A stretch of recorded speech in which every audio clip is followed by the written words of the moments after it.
Hi guys, this is me Siddhartha Basnet and म चाहिँ आज मस्यौरा र आलुको चाहिँ एकदम मिठो तरकारी बनाउँदैछु अनि मलाई चाहिँ म तरकारी बनाउँदाखेरि चाहिँ मलाई हेल्प गर्ने मेरो छोरी Say hello. This is me, Misty Uli. अनि हाम्रो अर्को ठुलो छोरी Hi guys, this is me, Misty Uli. आज चाहिँ म हामी मिलेर तरकारी बनाउँदैछौँ त्यही पनि मसलाको र यसको लागि मसला चाहिँ खतरा पिन्ने काम भइरहेछ एकदम कोसिस जारी छ किनभने यो मसला भनेको ग्राइन्डरमा पनि पिन्न सकिन्थ्यो तर एउटा हातले कसरी पिनिन्छ भन्ने कुरा पनि न्यू जेनेरेसनलाई ह्यान्डओभर गर्नुपर्छ भन्ने कुराले गर्दाखेरि चाहिँ मैले यो चाहिँ हातले नै गराउन लगाएको छु होइन अनि बाँकी चाहिँ अरू काम म यता गर्दैछु होइन यहाँ एकदम कसरत गरेर मेहनत गरेर यो गोलभेडा काट्ने काम भइरहेछ मिस्टीबाट कस्तो लागिरहेछ दामी मजा चक्कु लागेको छैन क्या हो हजुर चक्कुले गोलभेडा काटेको छैन क्या हो छ छ मजा आइरहेछ नि ल फास्ट यो चप गर्नु पऱ्यो फास्ट ल फास्ट बस है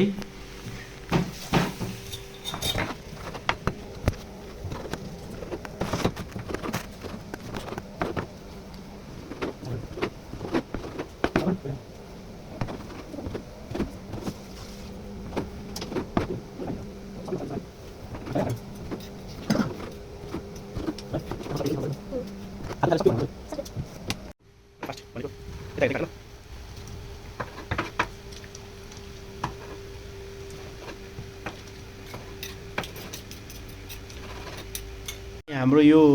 मस्यौरा चाहिँ भिजाएर मैले फर्स्टदेखि बनाउनु पर्ने मैले बिर्सेछु सो मैले भिजाएर चाहिँ अनि यो पिठोमा मोलेर चाहिँ अनि फेरि यो यसलाई कन्च्युरी बनाएको छु एकदम कन्च्युरी क्रिस्पी भएको छ अलिअलि तेल पनि उ भएको छ आलु पनि मजाले चाहिँ फ्राई भइसकेको छ होइन अब यहाँ मसला पनि अलमोस्ट रेडी नै भइसकेको छ यता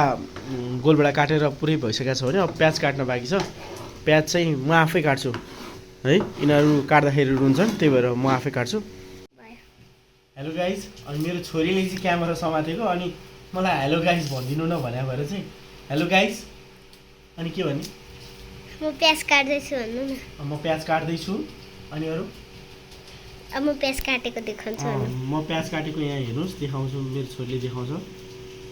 सिम्पली है प्याजलाई हामीले मजाले पिल गर्नु पर्यो फर्स्टमा अनि त्यसपछि यसलाई यो सुकेको भाग जतिलाई मजाले काट्नु पर्यो होइन सेम लाइक द्याट कति साह्रो छ कति रातो छ होइन अब सफा भइसकेको छ होइन अब चिज काट्दैछु म्याडम सो पार्ट भइसकेको छ सो अब मैले पखालेर ल्याउँछु ल मैले पखालेर ल्याइसकेको छु अब यसलाई काट्छु लाइक टक्क बिचमा स्लाइस पार्यो त्यस पछाडि यो चाहिँ बच्चाहरूले काट्दाखेरि हात काट्ने दबाई गर्दाखेरि चाहिँ तेल पनि काट्छ भएर चाहिँ म आफैले काटेँ भएर छोरीले काट्छ चाहिँ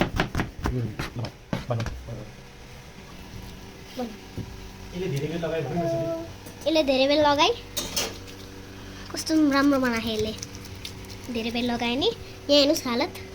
अहिले पुसम लगाइ एकदम मजाले चाहिँ पिनेको छ होइन पिन्ने मान्छे पनि खत्रै छ चिज गर चिज सबै चिज गरेर छु होइन क्या म चाहिँ अब यहाँ कराईको तेल तातिसकेको छ लगभग होइन अनि त्यस पछाडि कराईको तेल तातिसकेको छ अब म चाहिँ यो चाहिँ इन्ग्रेडियन्ट्सहरू हालेर मसलाहरू हालेर अनि त्यस पछाडि म फ्राई गर्छु यो चाहिँ मैले लास्ट त्यही 1 इयर जति अगाडि बनाएको थिएँ चरिकोटमा अनि हुन्छ नि त्यहाँ सबैले नै मन पराइदिनु भएको थियो त्यही कुरा चाहिँ आज पनि बनाउनुपर्छ भनेर भएर चाहिँ म यहाँ बनाउनु लाग्दैछु खासै किचनमा चाहिँ आउँदिनँ मलाई त्यस्तो पकाउन पनि आउँदैन तर अब बच्चाहरूको डिमान्ड भएको भएर चाहिँ मैले बनाउनु लाग्दैछु मलाई चाहिँ हेल्प मैले बनाउने भन्दा नि बाँकी मलाई मेरो छोरीहरूले हेल्प गरेका छन् बाँकी म देखाउँछु कसरी बनाउने भन्ने कुरा देख्न सक्नुहुन्छ यहाँ मस्यौराहरू पनि रेडी भइसक्यो यो पनि काटिसकेको छ यो प्याज पनि काटिसकेको छ यो टमाटर पनि काटिसकेको छ मसला पनि रेडी भयो हेर्दै खान मन लाग्ने मसला हेर्नुहोस् म त खानु मन लाग्यो खाना भयो काकु के गरिदिनुहुन्छ अब काकुको तरकारीको रेसिपी हेरेर हजुरहरू पनि बनाउनु होला म चाहिँ अब होइन यो मसलाको लागि चाहिँ यो चप गरेको खोर्सानी हाल्छु अनि होइन त्यहाँ राखिराख्नु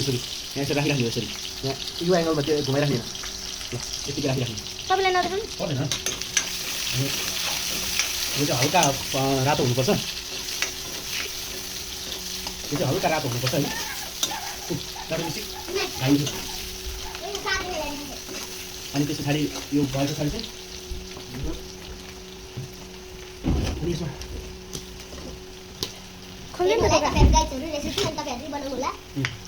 यो अब खोल्दैन ढोका मिस्टी लोकल आफ्नै बारीको मसला बेसार हो यो चाहिँ बेसार हो छोडिहाल्नु होला यो लोकल भएको भएर अनि त्यस पछाडि यो चाहिँ मसला भयो मसला चाहिँ मैले 2 चम्चा लिएँ मेरो तरकारी अनुसार तरकारीको भोलुम अनुसार होइन अनि त्यस पछाडि भनेको यसलाई मैले मजाले फ्राई गरेँ होइन अनि त्यस पछाडि चाहिँ यो हल्का रातो रातो भइसकेको छ मसलाहरू फ्राई भइसकेको छ होइन अब मसला फ्राई भइसके पछाडि चाहिँ यसलाई फेरि अलिकति फ्राई हुन भइसके पछाडि चाहिँ मैले अब अघि मेरो मिस्टीले चप गरेको यो गोलभेडाको कटिङ पिसहरू लिएको छु यसलाई चाहिँ म यहाँ हाल्छु होइन अनि यसलाई मस्त अब यो पुरा गल्न र यसलाई चाहिँ पुरै यसको पेस्ट नबनिन्जेलसम्म यो पाकिरहन्छ यो गोलभेडाको मोइस्चर गएर चाहिँ जब तेल आउन सुरु हुन्छ त्यस पछाडि मात्र चाहिँ म बाँकी अरू मसला हाल्छु अहिले स्वादअनुसारको मैले नुन पनि लिएँ हाम्रोमा चाहिँ नुन अलिक कम नै खाने चलन छ अनि मैले चाहिँ नुन अलिक कम नै लिएँ अब म तपाईँलाई यो पानी गोलभेडाको पानी सकिसके पछाडि चाहिँ फेरि देखाउँछु ल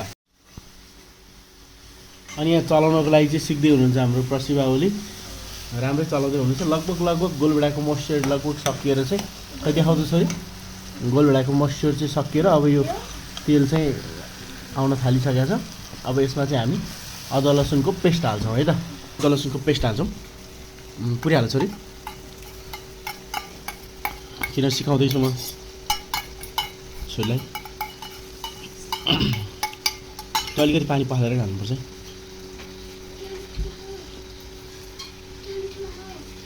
के आलु चाहिँ मिठो भयो होला नि अनि यो आलु चोरी खान लागिरहेको छ ए ऊ आलु चोरी खान लाग्छ यो नाच्नलाई चाहिँ अघिको एउटा डान्स कस्तो भाइरल हुन्थ्यो आफैले बनाएको तरकारी कस्तो छ त कस्तो छ एकदम पहिला टेस्ट गर्नु पऱ्यो नि त कि खाइसक्यो ल कस्तो छ मिठो छ ठुलो दिदी आफैले पकाएको तरकारी तातो भात तरकारी घिउ हालिदिउँ तातो भातमा घिउ मिठो हुन्छ नि ल म हालिदिन्छु रिभ्यू लिउँ न तरकारी कस्तो भएको छ मिठो भएको छ अनि सारुन चाहिँ पकाउने बेला थिएन बाहिर गएको थियो सारुनले चाहिँ यहाँ हेल्प गर्न अब सानो मान्छे अनि बाहिर गएको थियो कता आमासँग गएको थियो कस्तो छ सारुन तरकारी दिदीहरूले बनाएको आज मिठो छ मन पऱ्यो तिमीलाई मन पऱ्यो अब यस्तै तरकारी खाने अब यस्तै तरकारी खानको लागि चाहिँ हाम्रो प्रतिभा दिदीलाई सम्झिनुपर्छ ल है हस् ल मिष्टी दिदी पनि हो